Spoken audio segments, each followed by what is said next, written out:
کسی بہترین اردو داں کا جملہ نہیں بلکہ یہ اللہ کا قرآن ہے۔ فرمایا مشکل میں تم ہو تو گراں میرے محبوب پہ گزرتا ہے۔ حضور تو جلدی کرتے ہیں تمہاری بھلائی چاہنے میں، کیوں؟ رشتہ بڑا گہرا ہے۔ النبی اولیٰ بالمؤمنین من انفسہم، فرمایا یہ وہ محبوب ہیں جو تمہاری جانوں سے بھی تمہارے زیادہ قریب ہیں۔ رسول کائنات صلی اللہ تعالیٰ علیہ وآلہ وسلم امت کے حق میں نرم دل رکھتے، نرم۔ لوگ سمجھتے ہیں شاید کسی کا بھلا یہ ہوتا ہے کہ اس کو 4 پیسے دے دیے جائیں، شاید اس کا بھلا یہ ہے کہ اسے نوکری پہ لگوا دیا جائے، شاید بھلا یہ ہے کہ اس شخص کو اگر کسی وہ مشکل میں آ گیا ہے تھانے کچہری کے معاملے میں تو وہاں اس کو سہولت دلا دی جائے، آسانی کر دی جائے، کسی کو مضبوط کر دیا جائے، تو یہ اس کے ساتھ بھلائی ہے۔ میرے رسول پاک صلی اللہ تعالیٰ علیہ وسلم نے بتایا کہ میں نہ مکارم اخلاق کی تکمیل کے لیے آیا ہوں، میں تمہارا وہ نفع کرنے آیا ہوں کہ تمہارا دل ساری جگہوں سے ہٹا کے رب رسول کی طرف مائل کرنا ہے، تمہاری طبیعتوں کے اندر جو سختی ہے اسے نرمی میں بدلنا ہے، تمہارے مزاجوں کے اندر جو بے لگام خواہشات ہیں انہیں شریعت اسلامیہ کی پابندی کی لگام دینی ہے۔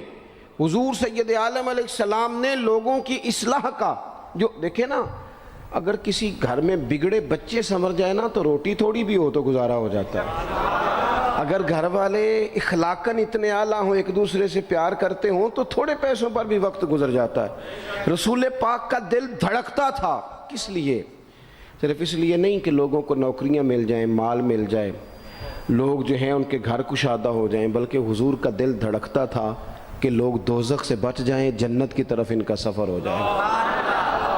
ان کے دلوں سے حسد کو، تکبر کو، غرور کو، انا کو، خود پسندی کو، عجب کو نکال دیا جائے۔ یتلو علیکم آیاتنا ویزکیکم، ان کا تزکیہ کر دیا جائے، دل صاف کر دیے جائیں۔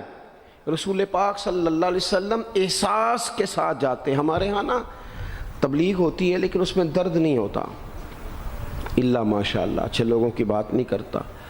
لو میرے جیسے آدمی نے تقریر کرنی ہے، گھنٹہ گزارنا ہی ہے، تو پھر بعض اوقات نفس کی خواہشیں غالب ہوتی ہیں تو وہ اصلاح سے زیادہ شوق داد لینے کا غالب آ جاتا ہے۔ وہ آپ کو پتہ ہے نا، وہ ہمارے ہاں پھر وہ نقیب محفل بیچارہ کبھی بھاگ کے ادھر چلا جاتا ہے، کبھی بھاگ کے ادھر آتا ہے، کہتا ہے میں نے جملہ دینا ہے۔ اب وہ ایسے لگتا ہے جملہ نہیں دینے لگا، کوئی ایٹم بم دینے لگا ہے، جس میں اتنی اسے پریشانی، ایک جملہ کہنے لگا ہوں، سنبھال کے رکھنا، ضائع نہ کرنا، یہ نہ کرنا۔ وہ تو جملہ رہنے دے، تو آیت دے ہمیں کوئی قرآن پاک کی، تو ہمیں کوئی حدیث پاک سنا، تو اس حدیثی بات کر، یہ تو مطلب۔ اور پھر وہ داد کا اتنا شوق کہ جب تک سارے ہاتھ نہ کڑھیں، جب تک شمال جنوب والے نہ بول پڑیں تب تک بات نہیں ہوگی۔ یہ کیسی بات ہوئی؟ اصلاح کے اندر تو آپ کا درد آپ کی زبان سے زیادہ اثر رکھتا ہے۔ اقبال کہنے لگے کہ بات جو دل سے نکلتی ہے اثر رکھتی ہے، پر تو نہیں، پر طاقت پرواز مگر رکھتی ہے۔ وہ تو اڑتی ہے، وہ تو اس کی تو پذیرائی ہوتی ہے، اگر بات دل سے نکل رہی ہے تو۔ عزیز بھائی یاد رکھیے گا، حضور سید عالم علیہ السلام درد دل کے ساتھ دعوت دیتے لوگوں۔ 10 دن حضور نے طائف میں قیام کیا ہے، ایک بندے نے بھی کلمہ نہیں پڑھا، الٹا انہوں نے روڑے مارے، تکلیف دی۔ حضور واپس آ رہے ہیں، صحابی ساتھ ہیں، باغ میں بیٹھ گئے، اتنی صحت مبارک پر انہوں نے معاذ اللہ تعالیٰ سنگ باری کی کہ خون مبارک بہہ رہا ہے۔ فوراً عرض گزار ہوئے، یا رسول اللہ صلی اللہ علیہ وسلم آپ دعا کر دیں یہ تباہ ہو جائیں۔ فرشتہ بھی حاضر ہو گیا، حضور آپ دعا کریں یہ تباہ ہو جائیں۔ لیکن محبوب کے دل میں نرمی ہے نا امت کے لیے، اگرچہ یہ ساری امت دعوت ہے اس وقت، پر اس وقت بھی نرمی ہے۔ محبوب کریم علیہ السلام نے ہاتھ اٹھائے، صحابی کہتے ہیں میرے دل میں خیال آیا اب یہ تباہ ہو ہی، میری طرف دیکھیں جی، اب یہ تباہ ہو ہی جائیں گے، اب کوئی نہیں بچا سکتا انہیں تباہ ہونے سے۔ لیکن حضور نے کیا کہا اے اللہ انہیں ہدایت دے دے، انہیں پتہ ہی نہیں یہ کیا کر رہے ہیں۔ فوراً عرض کی یا رسول اللہ ایک نے بھی کلمہ نہیں پڑھا، ایک نے بھی کلمہ نہیں پڑھا۔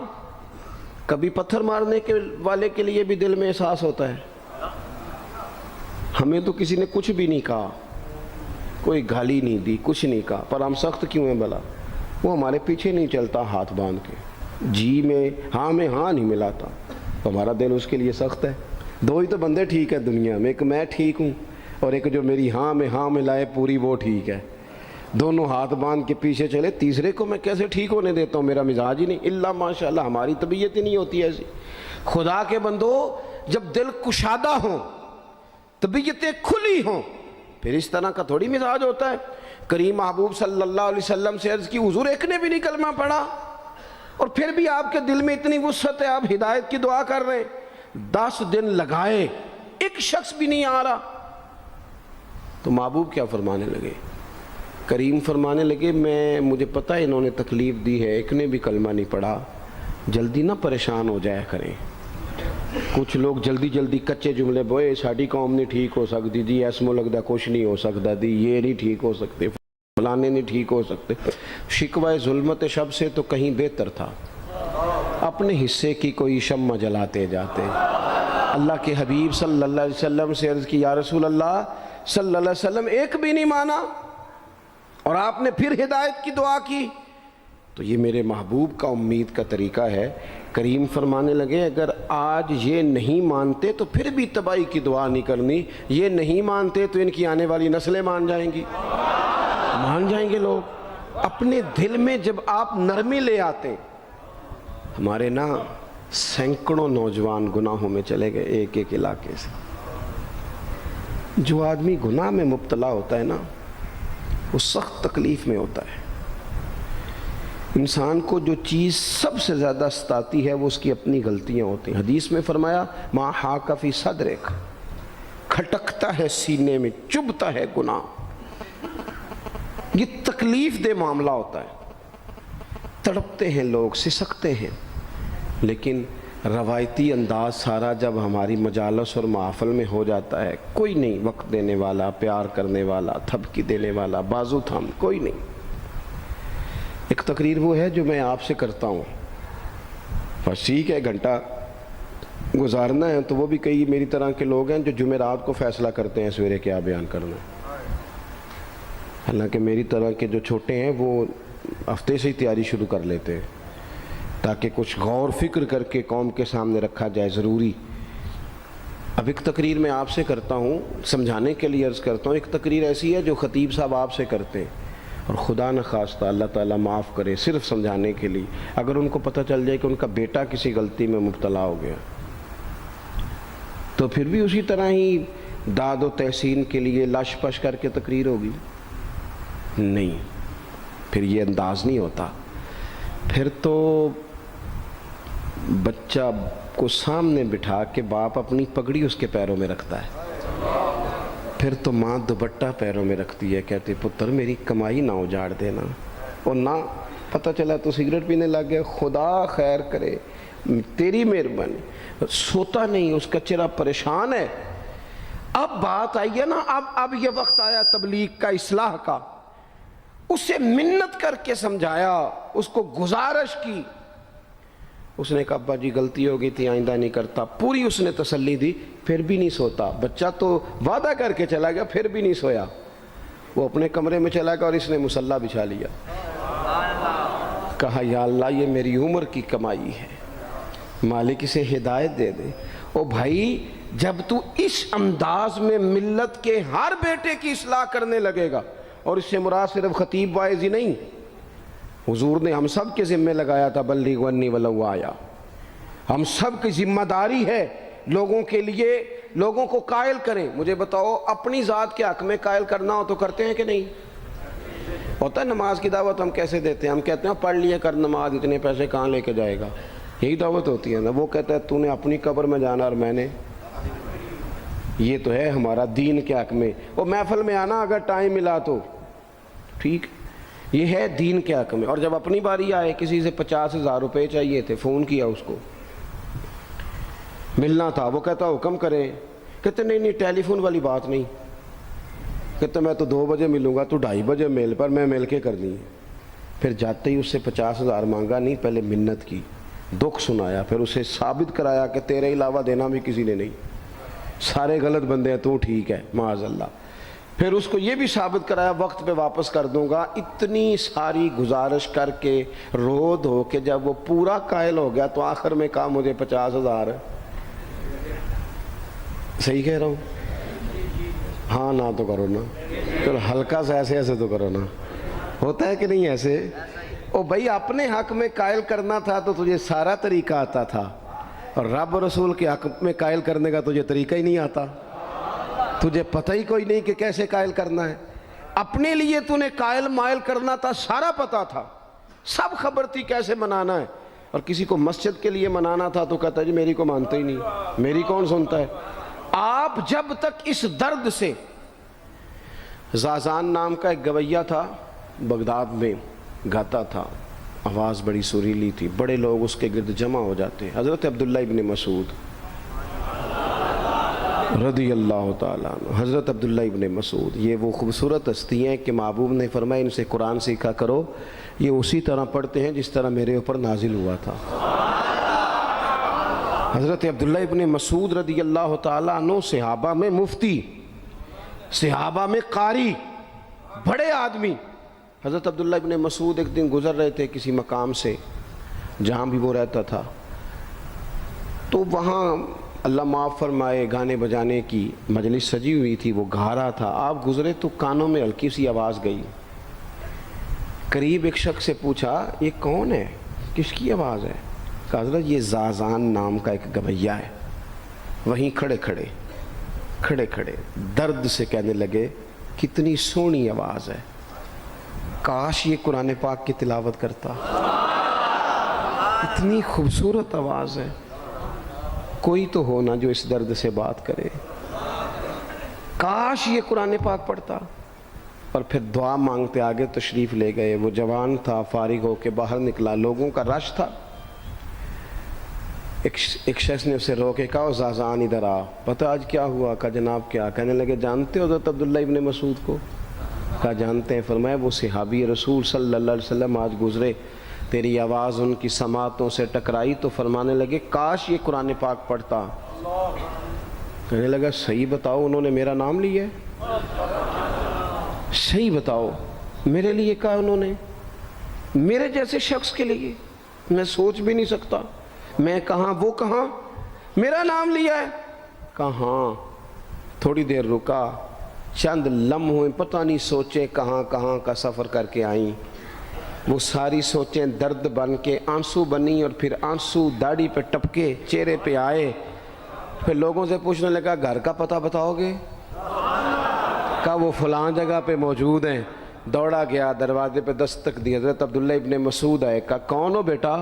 کہنے لگے حضور میں وہی ہوں جس کے بارے میں آپ نے کہا تھا کاش یہ قرآن پڑھتا، میں آ گیا ہوں، پڑھا دے مجھے قرآن پاک، پڑھا دے۔ کوئی بیٹھا ہوا مجھے دور دعا دیتا ہے، میں ڈوبتا ہوں پر سمندر اچھال دیتا ہے۔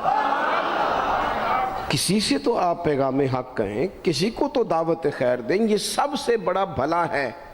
اگر کسی بد اخلاق کو با اخلاق کر دو گے نا، اس کی بیوی سکون میں آ جائے گی، اس کی ماں آرام سے سونے لگے گی، اس کا باپ کہے گا وہ حد ہو گئی، میرا پتر ٹھیک ہو گیا ہے، تمیز سے بات کرنے لگا ہے۔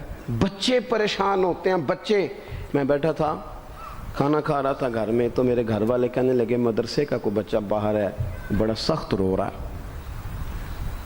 میں نے کہا بلاؤ، کسی استاد نے ڈانٹ دیا ہوگا، تو بچہ میرے پاس ہے تو اس کا وجود کانپ رہا تھا۔ میں نے کہا پتر کیا ہوا؟ کہنے لگا پیر صاحب وہ میری امی تھے ابو کارفیر پہ لڑ دینے، کرو فون آیا ہے۔ تو میں نے کہا بیٹا پریشانی کی کیا بات ہے؟ کہنے لگے بڑی سخت لڑائی ہوتی ہے، میرے والد میری اماں کو مارتے، پھر ہم سارے بہن بھائی نا چارپائیوں کے نیچے چھپتے ہیں، تو وہ دور ہے، اس وقت تو 1.5 گھنٹے کا فاصلہ ہے، دور ہے میرا گھر، پر پتہ نہیں ہمارے گھر کیا ہو جائے گا۔ پیر صاحب آپ دعا مانگے نا، آپ دعا کریں نا، اس بچے کی کیفیت اور اس کے اوپر چھائی ہوئی آزمائش اور اس کے طبیعت میں میں اسے دیکھ کے میرے آنسو نکل گئے۔ کچھ دنوں کے بعد میں نے اس کے باپ کو بلایا، میں نے کہا خدا کے بندے، تیری انا اور تیری بیوی کی انا اتنی سخت ٹکراتی ہے کہ تیری اولاد پیس کے رہ گئی، کاش تو رسول اللہ کی اس صفت سے آگاہ ہوتا کہ خدا کے بندوں کو معاف کر دو، اللہ تمہیں معاف فرما دے گا۔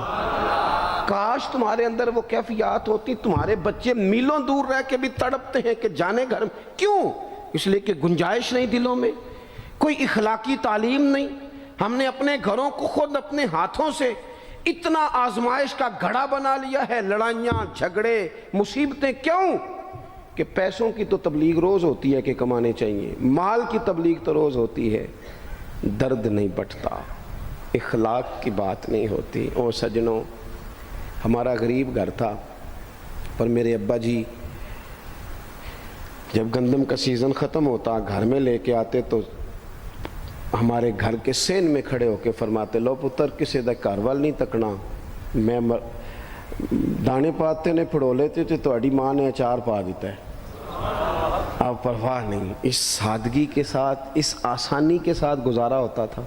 میں نے ایک دفعہ کہا، میں نے کہا ابا جی لوگ بڑا بڑا پیغام دیتے ہیں، پیسے کماؤ پیسے، آپ نہیں دیتے پیغام، چلیں یہ بتا دیں کوئی شے پسند نہیں کھانے میں؟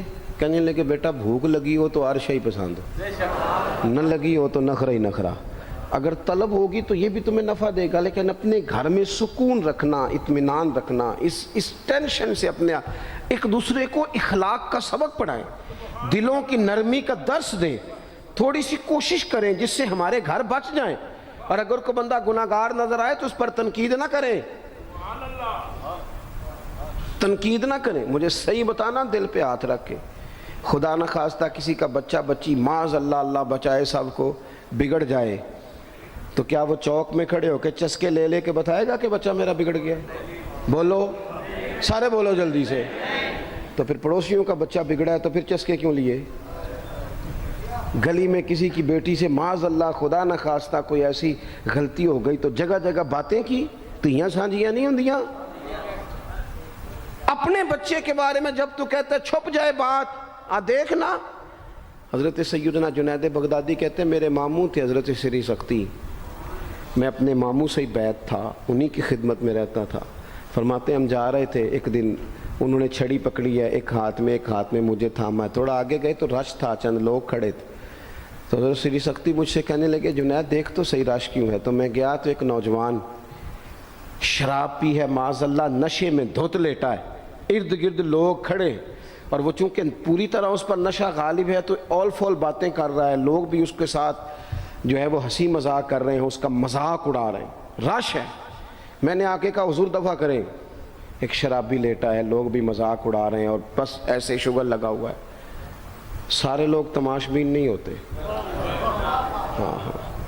حضرت فرمانے لگے نہیں جنید ایسے کیسے چلے جائیں، چل نہ مجھے لے چل۔ کہتے ہیں بوڑھے شیخ، ہاتھ میں نے تھاما تو وہاں لے گیا، حضرت نے لوگوں کو ڈانٹا چلو دوڑو۔ پرانے زمانے میں لوگ بزرگوں کی حیا کرتے تھے، سب لوگ وہاں سے چھٹ گئے۔ کہتے ہیں مجھے فرمانے لگے جنید جا پیالے میں پانی لا۔ کہتے ہیں میں ایک پیالے میں پانی بھر کے لایا، انہوں نے اپنے بوڑھے ہاتھوں سے اس کا منہ دھویا، اس کے چہرے پہ پانی ڈالا، اس کا منہ صاف کیا، پھر اسے کھڑا کیا، اسے گھر بھیجنے کو کہا۔ کہتے ہیں وہ وہیں ایک کونے میں سائیڈ پہ ہو گیا تو حضرت نا منہ دھو کے نا تھوڑی دیر چپ کر گئے، پھر 2-3 لمحے گزرے تو ان کی آنکھوں میں زور زور سے آنسو ٹپکے اور ہاتھ اٹھا کے کہنے لگے مالک میں تیرا کمزور بندہ ہوں، میں منہ دھو سکتا تھا، میں دل تو نہیں نہ دھو سکتا، جو میرے اختیار میں تھا میں نے کر دیا، باقی تو مقلب القلوب ہے، کر نہ کرم۔ یہ کسی ماں کا بیٹا ہے، کسی خاتون کا شوہر ہے، او بھائی جو نشے پہ لگ جائیں ان کے بچے باپ کے ہوتے ہوتے یتیموں جیسی زندگی گزارتے ہیں، لوگوں کے مانگ کے کپڑے پہنتے ہیں۔ کسی نے کہا تھا اگر دشمن سے زیادہ بدلہ لینا ہو تو اسے قتل نہ کرو، نشے پہ لگا دو۔ معاذ اللہ، اتنا لوگوں نے، کتنا عام نشہ ہو گیا۔ کہا اللہ میں نا منہ دھو سکتا ہوں، دل نہیں، دل تو دھو سکتا ہے، دھو دے۔ کہتے ہیں یہ کہہ کہ حضرت اٹھے تو میں نے عرض کی حضور ویسے منہ دھویا کیوں آپ نے؟ تو فرمانے لگے اس لیے دھویا ہے کہ جب تک منہ سے بدبو آتی رہے گی جتنے لوگ سونگتے رہیں گے اس کے شرابی ہونے کے گواہ بنتے رہیں گے۔ میں نے اس لیے دھو ڈالا ہے کہ ہو گئے پیچھے جو ہو گئے، مزید گواہ نہ بنے، حضرت سری سختی کہتے ہیں میں نے، حضرت جنید بغدادی کہتے ہیں میں نے اسی رات تہجد کے وقت اٹھ کے حضرت کو وضو کرایا، میں نے ان کا بازو تھاما، میں ہی ان کو مسجد میں لے کے گیا۔ کہتے ہیں جب ہم مسجد میں پہنچے تو وہ کل دوپہر والا شرابی ہم سے پہلے مصلی پہ بیٹھا تھا۔ کہتے ہیں میرے دل سے آوازیں نکل رہی تھی، شیخ دیکھ لو پھر مالک کتنا کریم ہے، آپ نے منہ دھو ڈالا تھا، رب نے دل بھی دھو ڈالا، کرم فرما دیا۔ کوئی ہو نا جو ایسا کرے؟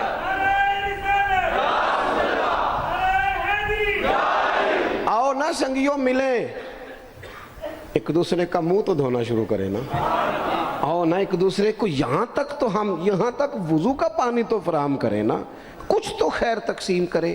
اخلاق کی تربیت میں دیکھتا ہوں ہمارے وطن میں اضطراب ہے، بے چینی ہے، اس طرح کا ماحول بنایا گیا ہے کہ لوگ ایک دوسرے کے حق میں سخت ہو گئے ہیں، مزاجوں میں تلخیاں ہیں، لڑتے جھگڑتے ناراض ہوتے لوگ، بگڑتے کوستے ڈانٹتے شکوے کرتے لوگ۔ شکوہ جو ہوتا ہے نا یہ بندے کو بے چین کر دیتا ہے، شکر بندے کو سکون میں مبتلا کرتا ہے۔ شکوے آزمائشیں اپنے دلوں میں وسعت لائیں، ایک دوسرے کو اصلاح کی طرف لائیں، ایک دوسرے کو پیغام دیں، ایک دوسرے کی تربیت کریں، تھوڑا سا حوصلہ، تھوڑا سا صبر، تھوڑی سی گنجائش اپنی طبیعتوں میں پیدا کریں۔ اپنے بچوں پر سب سے زیادہ نگرانی یہ کریں کہ ان کا اخلاقی معیار کیا ہے۔ اگر میں اور آپ خدا نہ خواستہ بچوں کو صرف یہ تربیت دیں گے نا کہ وہ پیسہ پیسہ پیسہ پیسہ، شادیاں بھی پیسے دیکھ کے کریں گے، تو یاد رکھنا پھر ایک دن وہ یہ بھی کہیں گے کہ ابا کاش تم کو ڈھابے کا کام کرتا تو آج ہمارے پاس بھی پیسے ہوتے۔ پھر باپ سے بھی پیسوں کا ہی مطالبہ ہوگا، پھر لوگ ماں باپ بھی پیسوں کے لیے چھوڑ کے چلے جاتے ہیں۔ پھر جب آپ نے تربیت ہی جس چیز کی تھی تو نتیجہ بھی تو وہی برآمد ہوگا۔ یہ تو نہیں ہو سکتا کہ بندہ بیج کوئی اور لگائے اور درخت کوئی اور نکلے، یہ ہو نہیں سکتا۔ اگر ہم اپنے باپ سے روز جھگڑا کریں گے 5 مرلے کے لیے تو یاد رکھنا پھر ہمارا بیٹا 1.5 مرلے کے لیے بھی جھگڑا کرے گا، پھر معاملہ اس طرح کا مرتب ہوگا۔ ایک دوسرے کو اخلاقی پیغام دینا ضروری ہے۔ آخری بات آپ کی خدمت میں عرض کرنی ہے، اور یہ میری خواہش ہے کہ آپ اس پر زیادہ توجہ کریں گے انشاءاللہ۔ آپ سارے ویڈیو بنائیں، مجھے کوئی اعتراض نہیں، پر مہربانی کریں دیکھیں تو میری طرف نہ۔ جب آپ لائیو چلاتے ہیں تو پھر اسی کو دیکھتے ہیں، وہ پھر کہتا ہے کہ یہ کمنٹس آ گیا تو دوسرا آ گیا۔ اللہ کرے میری بات آپ کے دل میں اتر جائے، آپ تھوڑی سی توجہ کریں۔ میں کیا عرض کرنا چاہتا ہوں، غور کریں میرے بھائی۔ ملک میں نا مہنگائی تیزی سے عروج پکڑ گئی ہے، اور مہنگائی جب ہوتی ہے نا تو امیروں نے تو مال بیچنا ہوتا ہے تو ان کا دگنا ہو گیا تو وہ تو اور امیر ہو گئے، تو غریبوں کے لیے مشکلات بڑھ گئی ہیں۔ جو طبقات بیچارے تنخواہ دار تھے، کمزور تھے، میری طرف دیکھیں جناب، وہ اور کمزور ہو گئے۔ ہمیں زیادہ تو نہیں لیکن اتنا ضرور کرنا چاہیے۔ یہ قرآن پاک دے دیں جی مجھے دے دیں، لے لیا تشریف رکھیں آپ۔ عزیز بھائی تھوڑا سا نا، زیادہ نہیں، 3 لوگ مل کے ایک غریب آدمی کا خیال تو رکھ ہی سکتے ہیں نا، لیکن غریبوں سے بھی عرض کروں گا سہارا بندوں کو نہیں بنایا کرتے، سہارا رب رسول کو بنایا کرتے۔ کسی سے تھوڑی سی مدد لینا تو ٹھیک ہے، چلو آگے جانے کے لیے تھوڑا سا سہارا لے لیں کہ اب مشکل ہے تو یہ کراس نہیں ہو رہا رستہ، تھوڑا سا سہارا تو لے لیں۔ لیکن جو لوگ مستقل سہاروں پہ آ جاتے ہیں ان کا تو پھر اپنی طاقت ہی ساری ختم ہو جاتی ہے۔ گردن کو جھکا دیتا ہے خیرات کا پتھر، جہاں میں مانگنے والوں کے سر کبھی اونچے نہیں ہوتے۔ تھوڑی سی ہم نے ایک دوسرے کی مدد کرنی ہے۔ جو لوگ زیادہ مالدار ہیں ان سے میری گزارش ہے کہ تھوڑے سے خرچے کم کر لیں، اپنے ہاتھوں سے تقسیم کریں۔ یہ چھوڑ دیں کہ وہ میرے چچا کے جو بیٹے ہیں وہ میرے ساتھ اچھا سلوک نہیں کرتے، وہ فلانے ہیں، وہ ان کا سلوک اگر وہ کریں گے تو اللہ سے اجر لیں گے۔ آپ اگر ان کو محسوس کرتے ہیں نا وہ غریب ہیں، ماموں کے بیٹے، چچا کے بیٹے، گلی والے، محلے والے، تو تھوڑا تھوڑا کر کے اپنے بھائیوں کی مدد کرنی شروع کریں۔ دیکھو عید پہ کپڑے تھوڑے لے لو نا، ویسے بھی سوٹ کی ضرورت تو صرف عید پڑھنے کے لیے، بعد میں تو کپڑے بدل کے گوشت کرتے ہیں، تو بچے ویسے سوئے رہتے ہیں سارا دن،